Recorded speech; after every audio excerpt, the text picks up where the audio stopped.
Now let's see Newton's laws of motion. There are three laws: Newton's first law of motion, Newton's second law of motion, and Newton's third law of motion. First, second, and third. And this one is the model of Urvi. Now what is given in first law of motion? Before going on to the first law of motion, we must know term about friction and uniform motion. Now what do you mean by friction? Friction म्हणजे मराठीमध्ये घर्षण. जोपर्यंत एखाद्या बॉडीमध्ये friction नसेल, एखादी body, जसं आपण सायकल चालवतो, तर सायकल चालवताना सायकलचा जो टायर असतो आणि जमीन असते यांच्यामध्ये जर फ्रिक्शन नसेल तर गाडी काय झाली असती, अशी सायकल तुमची अशी स्लिप झाली असती, सरसर पळाली असते. तुमच्या पायामध्ये, पायाचा जो बूट असतो आणि खाली जमीन यांच्यामध्ये जर फ्रिक्शन नसेल तर तुम्ही घसरून पडले असता. म्हणजे प्रत्येक बॉडीमध्ये जेव्हा दोन बॉडी कॉन्टॅक्टमध्ये येत असेल तर त्यांच्यामध्ये काय असते, फ्रिक्शन असतं. जसं माझा हा हात आहे, ह्या माझ्या दोन्ही हातामध्ये काय आहे, फ्रिक्शन आहे. तर हा आहे फ्रिक्शन फोर्स.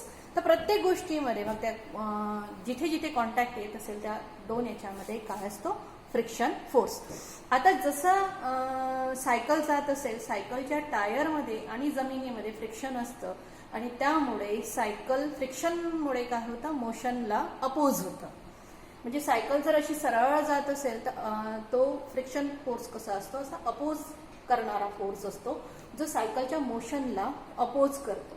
आणि त्याच्यामुळे सायकल काय होते, समजा तुम्ही पायडल मारत नसाल आणि एक थोडासा स्पीडली सायकल चालली असेल ना, पायडल मारणं बंद केलं असेल तर थोड्या वेळ समोर जाऊन सायकल काय होते, हळूहळू कमी होत जाते.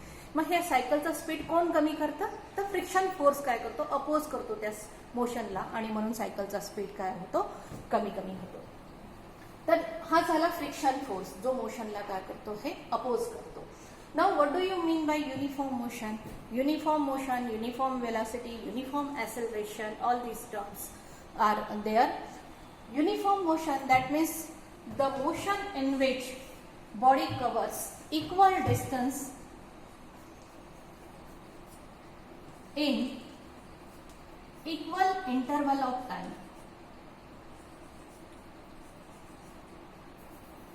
Equal interval of time. That means body covers equal distance in equal interval of time. That motion is called uniform motion. जसा असा पंखा सुरू आहे, एक स्पीडली 5 वर पंखा लावलाय आपण आणि पंखा स्पीडली असा फिरतो आहे. त्याच्यामध्ये मोशन कशी आहे, इक्वल मोशन आहे. त्याची वेलॉसिटी म्हणून राहिली, त्याची मोशन म्हणून राहिली आहे. फक्त त्याची मोशन काय आहे, इक्वल. तो पंखा सारखं डिस्टन्स कव्हर करून राहिलेला आहे. बघा, सारखं. समजा एका मिनिटामध्ये त्यांनी एवढं डिस्टन्स कव्हर केलेलं असेल तर समोरच्या मिनिटामध्ये तेवढंच डिस्टन्स तो कव्हर करेल, तिसऱ्या मिनिटामध्ये तेवढंच, चौथ्या मिनिटामध्ये तेवढंच. That means it covers equal distance in equal interval of time. घडी बघितली आहे तुम्ही, घडी अशी गोल फिरते. मग एका मिनिटामध्ये ती जेवढं डिस्टन्स कव्हर करते तेवढ्याच मिनिटामध्ये, किंवा एका तासामध्ये जेवढं डिस्टन्स कव्हर करते तेवढंच ती 2 वाजले असेल, 2 ते 3 वाजेपर्यंत ती तेवढंच डिस्टन्स कव्हर करते. That means that motion is uniform motion. Equal distance covers equal distance in equal interval of time. मग नॉन युनिफॉर्म मोशन कोणाला म्हणाल, तर इट कव्हर्स अनइक्वल डिस्टन्स. जसं मी आता इथून तिथपर्यंत जाऊन राहिली आहे, मी सारखंच डिस्टन्स कव्हर करून राहिली का, नाही. जेव्हा तुम्ही गर्दीच्या रस्त्यातून जात असता, एखाद्या बाजारात जात असता, तर तुम्ही का सारख्या स्पीडनी जात असता का, नाही. कुठे थांबता, कुठे खाचकडगा असतो, कुठे उंचवटा असतो. सायकलनी गेल्या असेल तर सायकल का सारखं तुमच्या घरापासून शाळेपर्यंत येतपर्यंत एक कॉन्स्टंट स्पीडनी सायकल येते का, नाही. कुठे कमी होते, कुठे जास्त होते. दॅट मीन्स जेव्हा तिची स्पीड कमी होते तर तो डिस्टन्स काय करतो, कमी कव्हर करतो. इंटरवल सारखा राहिले. एका सेकंदामध्ये त्यांनी किती कव्हर केलं, एका सेकंदामध्ये, दुसऱ्या सेकंदामध्ये, तिसऱ्या सेकंदामध्ये. म्हणजे हा इंटरवल कसा झाला, एका सेकंदाचा झाला. तो सारखंच डिस्टन्स कव्हर करेल का सायकल, नाही. कधी जास्त अंतर कव्हर करेल, कधी कमी अंतर कव्हर करेल. तर त्याला काय म्हणते, non uniform motion. Unequal distance in equal interval of time, that is called non uniform motion. तर अशा पद्धतीने ह्या दोन गोष्टी जोपर्यंत तुम्हाला माहीत होत नाही. याच्यामध्ये अजून एक आहे युनिफॉर्म सर्क्युलर मोशन. जर पंख्याचं जर मी उदाहरण दिलं तर ती कोणती मोशन आहे, सर्क्युलर मोशन आहे. It is uniform circular motion. क्लॉकचं उदाहरण दिलं तर युनिफॉर्म सर्क्युलर मोशन.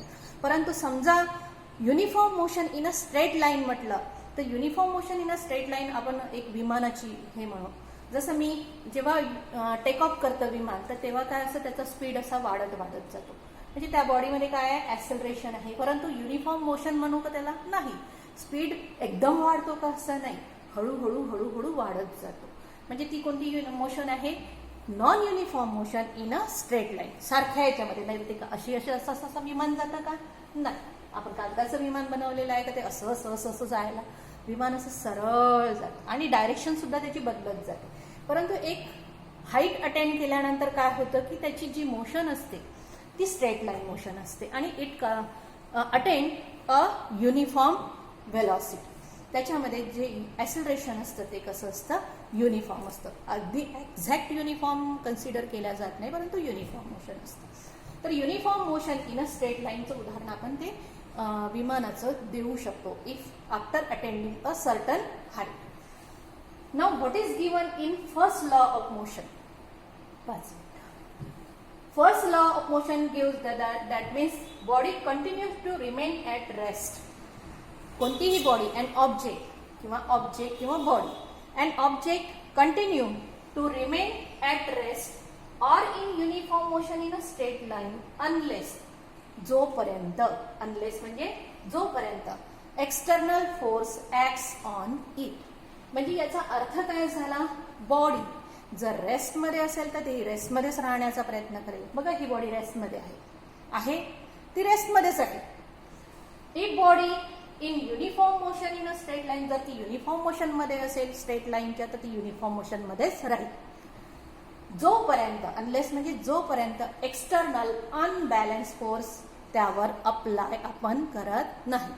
पुन्हा एकदा सांगते, body continue to remain at rest, object continue to remain at rest. कोणताही ऑब्जेक्ट जर रेस्टमध्ये असेल, हा टेबल मी ठेवला आहे तर तो रेस्टमध्ये आहे तर तो रेस्टमध्येच राहील.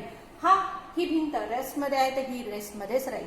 हा सुद्धा ऑब्जेक्ट रेस्टमध्ये आहे सध्या तरी हा रेस्टमध्येच राहील, जोपर्यंत मी त्याच्यावर एक्सटर्नल अनबॅलन्स फोर्स लावत नाही. समजा एखादी बॉडी युनिफॉर्म मोशन मध्ये असेल, स्ट्रेट लाईन युनिफॉर्म मोशन वर अटेंड केलेला आहे, जोपर्यंत त्याच्यामध्ये एक्सटर्नल अनबॅलन्स फोर्स लागत नाही. बघा अशी पुष्कळशी उदाहरणं आहे, जेव्हा विमान असं एका अटेंड करतं, हाईट स्ट्रेट लाईन मोशनमध्ये असतं आणि साधा पक्षी जरी त्याला धडकला तरी सुद्धा काय होतं, तिथे ऍक्सिडेंट होतो. अनलेस एक्सटर्नल अनबॅलन्स फोर्स, जोपर्यंत एक्सटर्नल कोणताही अनबॅलन्स अगदी छोटासाही फोर्स जोपर्यंत लागत नाही तोपर्यंत बॉडी जर रेस्टमध्ये असेल तर ती रेस्टमध्येच राहील. युनिफॉर्म मोशन मध्ये असेल स्ट्रेट लाईन तर ती युनिफॉर्म मोशन मध्येच राहील. This law is also called as law of inertia. आता या इनर्शिया म्हणजे काय, जिज्ञ पकड. इनर्शिया, लॉ ऑफ इनर्शिया म्हणजे काय, बॉडी रेस्टमध्ये असेल तर रेस्टमध्ये राहील, मोशनमध्ये असेल तर ती मोशनमध्येच राहण्याचा प्रयत्न करता. ही जी ॲबिलिटी आहे बॉडीची त्याला काय म्हणतो, इनर्शिया. आता याच्यामध्ये 3 गोष्टी आहेत, inertia of rest, inertia of motion and inertia of direction, आणि त्याच्यासाठी हे मॉडेल बसवलेलं आहे. मग inertia of rest, inertia of motion हे काय आहे ते बघू आपण. त्याच्यासाठीच ही ऍक्टिव्हिटी आहे. नंबर 1, इनर्शिया म्हणजे काय, तर इनएबिलिटी ऑफ ऑब्जेक्ट रेस्टमध्ये असेल तर रेस्टमध्ये राहील, मोशनमध्ये असेल तर मोशनमध्येच राहण्याचा प्रयत्न करतो. Inertia at rest. Second one, inertia of motion. Third one, inertia of direction. आता इनर्शिया ऑफ रेस्ट म्हणजे रेस्टमध्ये असेल तर ती रेस्टमध्ये राहण्याचा प्रयत्न करतात. तर याचं जे चांगलं उदाहरण आहे ते बसमध्ये आहे. या दोन्ही याचं चांगलं, अतिशय चांगलं उदाहरण म्हणजे बसमध्ये तुम्ही नेहमी प्रवास करता. आता आमची सुद्धा बस आहे, मी ड्रायव्हर आहे आणि हा काय आहे, पॅसेंजर आहे. हा पॅसेंजर बसलेला आहे, गाडी बस स्टॉपवर उभी आहे. गाडी कोणत्या पोझिशनला आहे, पॅसेंजर गाडीमध्ये बसलेला आहे, ड्रायव्हरच्या सीटवर बसलेला आहे. आणि आता गाडी, ड्रायव्हर, पॅसेंजर कोणत्या पोझिशनला आहे, रेस्ट पोझिशनला आहे. आणि जसा गाडी मी सुरू करील आणि स्पीडली, समजा मी एकदम दुसऱ्या गिअरमध्ये गाडी टाकून ठेवलेली आहे आणि गाडी जर मी भारकान सुरू करील तर हा पॅसेंजर कोणत्या दिशेला पडेल? असा पडेल का असा पडेल? मागे पडेल, तो असा होईल का असा तोंडाच्या भारावर? सांगा कोणत्या दिशेला पडेल? समोर पडेल? नाही, तो समोर नाही पडत. गाडीच रेस्ट पोझिशनला आहे, ड्रायव्हर रेस्ट पोझिशनला आहे. ही जी बॉडी आहे हा पॅसेंजर आहे. हा पॅसेंजर बसच्या खालच्या पोर्शनला कॉन्टॅक्टमध्ये असतो. बसचं खाली आपले पाय खाली असे बसला लागलेले असतात, पाय ठेवतो आपण तिथे. बसच्या त्या पोर्शनला आपण कॉन्टॅक्टमध्ये राहतो. म्हणजे आपला पूर्ण बॉडी काय असतं? कॉन्टॅक्टमध्ये आहे, रेस्ट पोझिशनला आहे. आणि जशी बस सुरू होते तसे जे चाकं असतात ते समोर जातात. चाकांना मोशन मिळते, त्यामुळे चाकाला कनेक्टेड कोण आहे? आपले पाय जिथे कनेक्टेड आहे तो पोर्शन, म्हणजे पायांना मोशन मिळते. आता पायांना जर मोशन मिळाली, समजा मी या मुलीचे पाय जर असे समोर ओढले तर ही कुठे पडेल? समोर पडेल की मागे पडेल? समजा मी या मुलीचे पाय असे ओढले तर ही कुठे पडेल? मागे पडेल. म्हणजे ही रेस्टमध्ये होती, तिला मोशनमध्ये आणल्याबरोबर ही काय झाली? नाही. हिचं डोकं काय म्हणताय? माझे पाय रेस्टमध्ये होते, मी सुद्धा गाडी रेस्टमध्ये होती, माझं डोकं सुद्धा कसं आहे? रेस्टमध्ये आहे. जर गाडी सुरू झाली तर चाकं मोशनमध्ये आले, माझे पाय मोशनमध्ये आले, परंतु डोकं काय म्हणते? मी नाही येत मोशनमध्ये, मी रेस्टमध्येच राहतो. पाय मोशनमध्ये, मी रेस्टमध्ये राहतो. म्हणजे डोकं मागे, पाय समोर. याला म्हणतात inertia of rest. Inertia of motion, तेच उदाहरण पुन्हा. आता गाडी सुरू आहे, गाडी चालत आहे, मी मोशनमध्ये म्हणजे मी ड्रायव्हर मोशनमध्ये आहे, मग गाडीचे चाकं मोशनमध्ये आहे, गाडीसोबत जो कॉन्टॅक्ट आहे पायाचा त्यालाही मोशन आहे, या पूर्ण बॉडीला पॅसेंजरला मोशन आहे, या बॉडीच्या या डोक्याला सुद्धा काय आहे? मोशन आहे. बॉडी रागवली आहे का? नाही. ही डोकं सुद्धा बॉडीचं काय आहे? मोशनमध्ये आहे. आता माझी गाडी सुरू आहे, मी ड्रायव्हर आहे, साहजिकच आहे, माझी गाडी सुरू आहे. मी जर कचकन ब्रेक दाबला तर ही कुठे पडेल? कोणत्या साईडला पडेल? मागे कशी पडेल? तू चुकीचं उत्तर देते. जर मी कचकन ब्रेक दाबला तर आपण काय पडतो? असं नाकाच्या भारावर पडतो, समोर पडतो. मग आता का बरं पडत असेल? सेम तेच. चाकं मोशनमध्ये आहे, माझे पाय सुद्धा मोशनमध्ये आहे, माझी पूर्ण बॉडी मोशनमध्ये आहे, पूर्ण पॅसेंजरचं वरचं डोकं मोशनमध्ये आहे, मी मोशनमध्ये आहे, सर्वजण मोशनमध्ये आहे. जसा ब्रेक दाबला तर चाकं सर्वात आधी रेस्टमध्ये जातील. चाकं रेस्ट झाल्याबरोबर माझे पाय काय म्हणेल? रेस्ट. काय होईल आहे? रेस्टमध्ये. परंतु माझं डोकं काय म्हणेल? नाही, मी मोशनमध्ये आहे, मी चाललो. म्हणून मी काय होते? समोर. तर याला म्हणतात इनर्शिया ऑफ मोशन. त्यानंतर इनर्शिया ऑफ डायरेक्शनचा.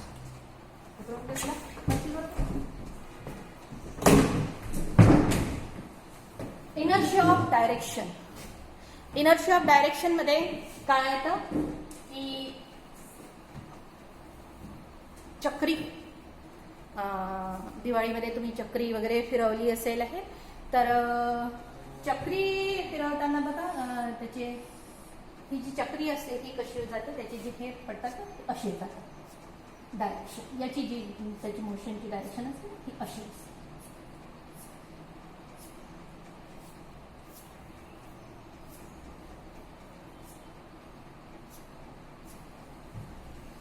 किंवा दुसरं एखादं उदाहरण, होंडाच्या मागे होंडा असते, होंडाच्या मागे मडगाड अगदी छोटंसं असतं. त्याच्या मागे जर तुम्ही सायकल नेत असाल आणि गाडी जर चिखलातून गेली असेल किंवा पावसाळ्याचे दिवस असेल, गाडी असेल आणि गाडीच्या होंडाच्या, सहसा मी होंडाचंच उदाहरण देते, कारण होंडाच्या मागे जर तुमची सायकल असेल आणि आजूबाजूला चिखल असेल तर होंडात जो चाक असते ना, हे जे चाक असतं हे कोणत्या डायरेक्शननी? अशा या डायरेक्शनने फिरत असते असं. तर जेव्हा ते चाक असं असं फिरत असतं तर त्याला जो लागून चिखल असतो त्या चिखलाला काय असतं? मोशन असतं, युनिफॉर्म. आता याची जी डायरेक्शन असते ती अशी असते ही. तर तो ज्या डायरेक्शन, ज्याचा त्या वेलॉसिटी, याला या चाकाला वेलॉसिटी आहे, या चाकाला वेलॉसिटी आहे, त्याच्यामुळे या मडला म्हणजे हा जो चिखल आहे याला सुद्धा काय आहे? वेलॉसिटी आहे. परंतु याची जी डायरेक्शन असते, वेलॉसिटीची डायरेक्शन असते ती टँजेन्शियल असते, म्हणजे ती अशी असते. आणि त्याच्यामुळे चाकाचा जो चिखल आहे हा असा वरपर्यंत न जाता तो काय होतो? असा उडतो. आणि इथे जर तुमची मागच्या साईडला सायकल असेल तर तुमच्या पूर्ण कपड्यावर काय होतं? तो पूर्ण चिखल उडतो. त्याला म्हणतात इनर्शिया ऑफ डायरेक्शन. तर इथे आपण